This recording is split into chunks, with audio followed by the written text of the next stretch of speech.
Alors peut-être en préambule, est-ce que vous pouvez rapidement nous parler d'Endodiag et de Medévis Capital, parce que les deux sont liés?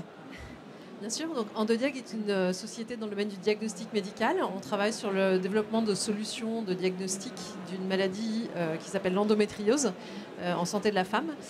Et Medévis Capital est un fonds d'investissement qu'on a créé avec d'autres entrepreneurs dédiés au financement en amorçage de projets dans le domaine du dispositif médical.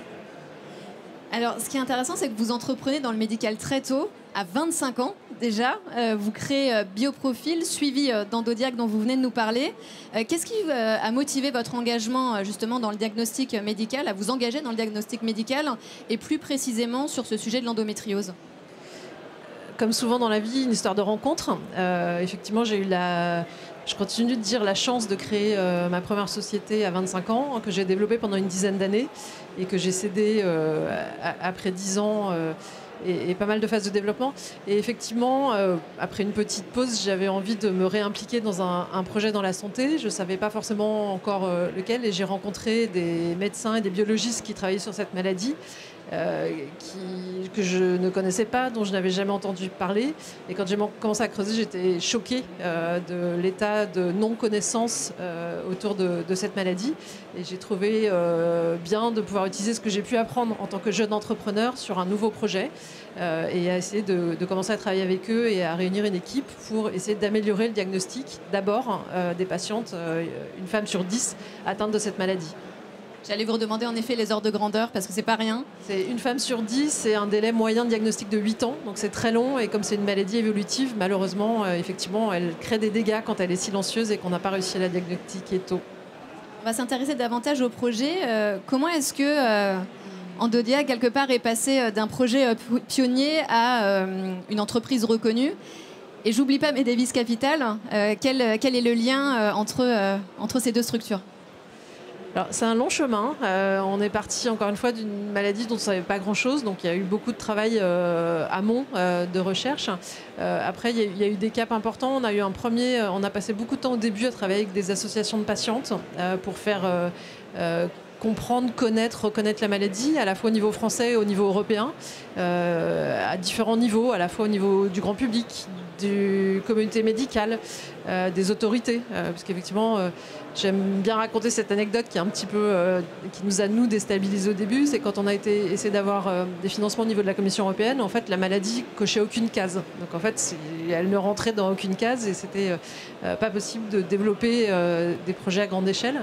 Donc on a fait ce travail dans une première étape qui, je pense, nous a permis aussi de grandir et de se faire connaître. Et puis derrière, il y a eu un travail plutôt scientifique et médical. On a notamment réalisé une étude clinique dans 12 pays avec 25 hôpitaux et un peu plus de 2000 patientes, qui est la plus grosse jamais réalisée sur cette pathologie et qui nous a fait effectivement nous développer à travers le monde.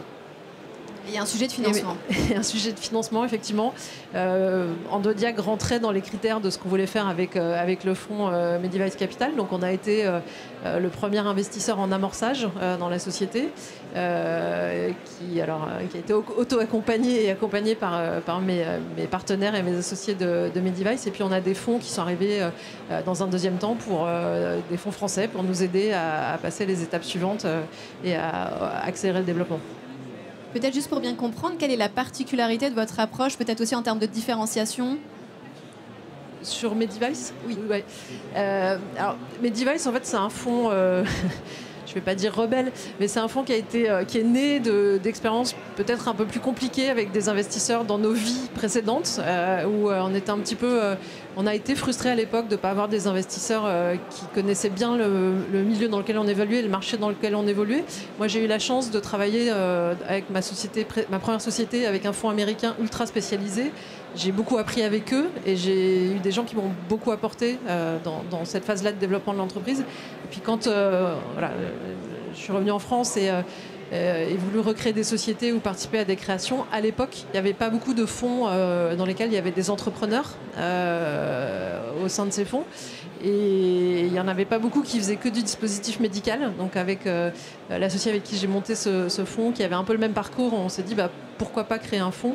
Et puis avec des piliers, avec un driver entrepreneurial assez fort, notre motivation c'est d'aider des jeunes entrepreneurs, alors dans l'âge ou dans le métier, de partager nos expériences et nos réseaux, et derrière de pouvoir les aider à créer des belles entreprises avec une réalité industrielle. Et ça, c'est vraiment ce driver qui nous a toujours fait développer ce projet. Et on a un lien, nos actionnaires sont des entrepreneurs ou des family office essentiellement. Et on investit, on a un rôle très actif, on se définit plutôt comme un associé actif au sein de ces sociétés, et on va ensuite les accompagner aussi sur des sujets opérationnels avec une équipe et des ressources mutualisées qui vont un peu à un start-up studio, qui vont ensuite pouvoir sur des sujets très précis de réglementaire et de financement pouvoir aider ces jeunes équipes. Et la suite, quelles sont vos ambitions pour ces deux structures dans les années à venir ? Pour Endodiag, évidemment, c'est de pouvoir proposer ces solutions de diagnostic aux patientes. Donc on espère l'année prochaine avoir une première solution sur le marché et enfin pouvoir vraiment changer le quotidien à une échelle différente. Et au niveau de Medivice, c'est de continuer à investir. On a fait 15 investissements depuis le début avec des sociétés qui se sont assez bien développées, et c'est de poursuivre cette croissance et puis d'avoir de l'impact. L'idée, c'est de décupler cet impact dans chacun des projets dans lesquels on investit, de garder ce mindset d'entrepreneur et essayer de partager ça avec ses dirigeants. Alors, vous n'êtes pas sans savoir que le thème de cette édition 2025, c'est la vérité. Vous avez 1 minute. Je sais, c'est court, parce qu'on pourrait faire un essai philosophique, mais c'est quoi votre vision de la vérité ?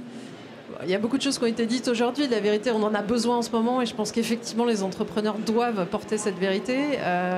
Pour moi, il y a 2 sujets. En tant qu'investisseur, la vérité, c'est de dire... je pense que c'est important de dire la vérité sur ce qui se passe dans une entreprise. Je pense que c'est important de dire que c'est pas toujours simple, qu'il faut être résilient et que c'est pas, on monte pas une boîte comme ça. Et donc cette transparence et cette vérité, elle est importante. Et puis après, de l'autre côté, plutôt côté Endodiag, la vérité, c'est on peut pas mentir aux patients. Et je pense qu'on se doit, quand on travaille dans la santé, d'avoir un discours de vérité totale, parce que avant tout, on fait ça pour des patients et c'est extrêmement important de les respecter. Merci beaucoup. Je salue totalement tout ce que vous faites. Merci. Merci beaucoup. Et merci d'avoir partagé ça avec nous aujourd'hui, Cécile. Avec plaisir.